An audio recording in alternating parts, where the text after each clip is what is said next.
आरक्षण के मुद्दे पर शरद पवार ने अपना पक्ष रखना चाहिए। आरक्षण के मामले में उनकी क्या भूमिका है, यह उन्होंने बताना चाहिए। शरद पवार अनुभवी नेता हैं, उनकी भूमिका क्या होगी, यह बात महाराष्ट्र की जनता जानना चाहती है। ऐसा कहते हुए मनोज जरांगे पाटिल राजनीति में आएंगे, ऐसा मुझे कुछ दिखाई नहीं दे रहा है। ऐसी बात विधायक पंकजा मुंडे इन्होंने कही। वे आज छत्रपति संभाजीनगर में मीडिया से बात कर रही थी।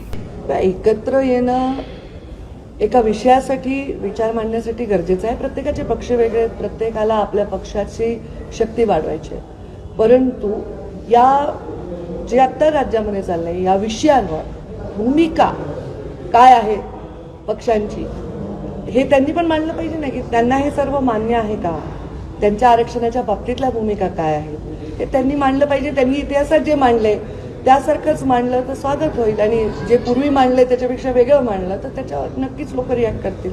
त्यामुळे त्यांच्या सगळ्यांचे मांडणे हे फार महत्त्वाचे आहेत। सगळ्यात प्रदीर्घ अनुभव असलेले नेते आहेत शरदचंद्रजी पवार साहेब, आणि त्यांची याबद्दलची भूमिका काय याच्याविषयी महाराष्ट्राला नक्कीच उत्सुकता आहे। आता असंख्य कॅमेरे आहेत, असंख्य लोक विचार मांडायला तयार आहेत। जिथे तुम्हाला थोडीशी खमंग बातमी मिळते तर ती तुम्ही दाखवायलाही तयार आहे। पण माझा मुद्दा आहे मुद्द्याचा काय, मुद्दा काय, जिथे मुद्दा आहे तिथे मी बोलेन। बाकी कोणी काही बोलेल त्या प्रत्येक गोष्टीवर मी प्रतिक्रिया देणं आवश्यक आहे। पण राजकारण होतंय, ओबीसी मराठा वादावर आता विधानसभेत निश्चितच होत आहे, सगळेच करतात होत आहे, आणि ते रोखलं पाहिजे असं माझं म्हणणं आहे। काही बघत नाही, कारण जोपर्यंत कोणी पण व्यक्ती ते एकटे नाही, जे बोलतात ते करतात तोपर्यंत त्यावर काय बोलण्यात अर्थ नाही। नुसतं बोलून उपयोग नाही, ते करून दाखवायला पाहिजे कोणी पण।